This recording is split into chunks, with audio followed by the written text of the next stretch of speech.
అయితే మాడపరిచి వాళ్ళ ఇంటికి ఇప్పుడే వచ్చినాము. చూద్దాం ఏం చేస్తున్నాం.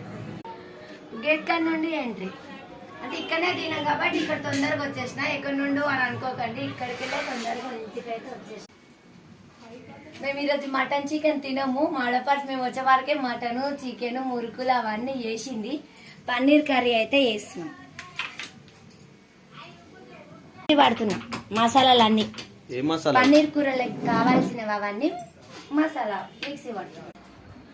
మేము ఇంటికి వచ్చే వారికి మా ఆడపడుచు ఇక మురుకులు సవారీలు పూరీలు వడలు మిర్చీలు ఏమనే చాలానే చేసింది. తొందరగా రాలేదని తిట్లు కూడా అయినాయి. బాగా రైస్ లెగ్ పీస్. ఓహో, లెగ్ పీస్ కంపల్సరీ ఉన్నాయన్నమాట. ఇది ఇది మటన్.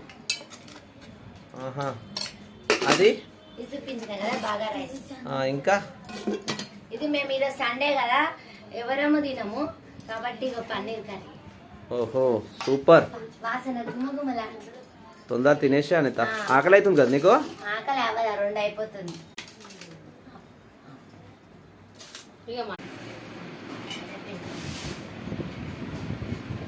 ఏం తీస్తాను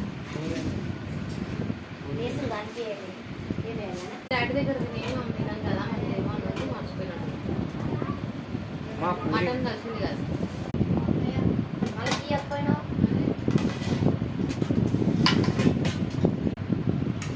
లేరా ఎంత బాగానే నేనే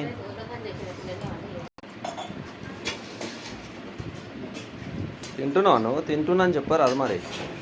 నేను వేసుకుంటున్నా మా పిల్లలందరికీ వేసిన. నేనైతే గట్టిగా మాట్లాడండి తన నోరు. నేనైతే తింటున్నానండి. చూడండి పన్నీరు పూరి తింటున్నా. మస్తు టేస్ట్ అయినాయి. నువ్వు వండలే కదా అందుకోసం టేస్ట్ అయినాయి. నువ్వు వండితే టేస్ట్ కావు. సరే బాయ్. చెప్పు మా ఆడపచ్చి మంచి టేస్ట్ ఉండేదని చెప్పు. మా చెల్లెలు మంచిగా వండుతుంది మరి. మా ఆయన వాళ్ళ చెల్లెలు మంచిగా ఉంటుందండి. ఎవరైనా భార్యను ఎవరు పొగడరు, చెల్లెలనే పొగుడతారు అంతే. Bye bye. అని నువ్వు చెప్పరా. తింటున్నాం. మా అనిత అయితే తింటుంది, నేను కూడా తినడానికి వచ్చాను. గుడికి వెళ్ళేసి వచ్చాను, ఇది అంతుందా అనుకోకండి. గుడికి వెళ్ళి ఇప్పుడే వచ్చాను నేను. బాయ్ అన్న అందరికీ బాయ్.